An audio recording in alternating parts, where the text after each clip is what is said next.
The long-term goals of most investors are best achieved with a globally diversified equity portfolio, combined with bonds to dampen the risk.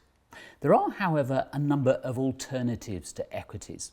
Every investor is different, and for some, one or two of these options may be suitable. But every asset class has its drawbacks, as Rockwealth's Lloyd Davies explains.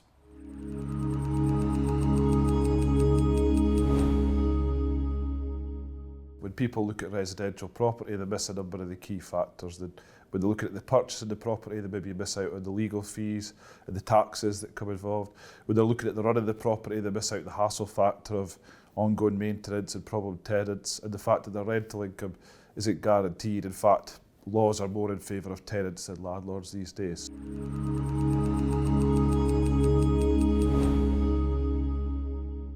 Yeah, so commercial property would be shops, offices, warehouses and the like. Predominantly investors would be buying these through an investment fund, so their money is going to be lots of other investors and spread across lots of different properties. Occasionally they might choose to buy commercial property directly through their own pension, so there's a couple of ways we could do it.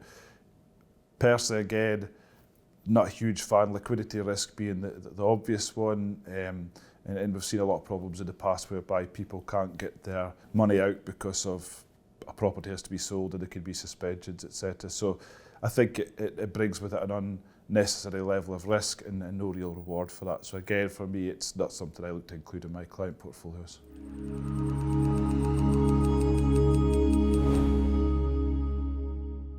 Private equity and venture capital are ways of investing in smaller startup or growth stage type companies who are looking to raise finance. Really, there can be certain tax breaks for getting involved, and it can be very rewarding, but equally it can be very painful as well, because there's a reason you get these incentives to go in. So generally speaking, most of my client bag, they wouldn't be right for them. They're too complex and too high risk, but there will be people out there who successfully invest in these.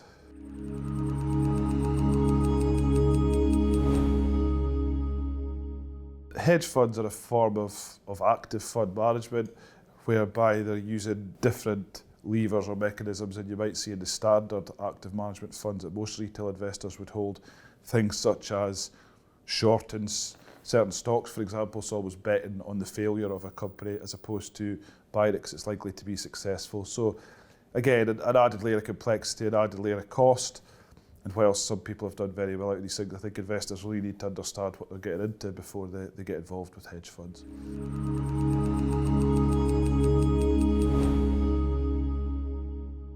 I can't hand on heart answer confidently what a cryptocurrency is. You know, when they came into the marketplace, I tried to study them, I tried to understand the blockchain technology, Bitcoin and everything that's come off the back of it, and I couldn't confidently explain it to anybody, or why as a long-term investment it's going to give what we're looking for, which is a rising capital value and income in time. So for me, there are people out there who are desperate to be involved in this, and if that's something they want to do, it won't be part of my recommendations, but maybe a small part of, or small percentage of their overall wealth could go into crypto in what might be their sort of play fund, their gambling fund, because to me that's what it is at the moment.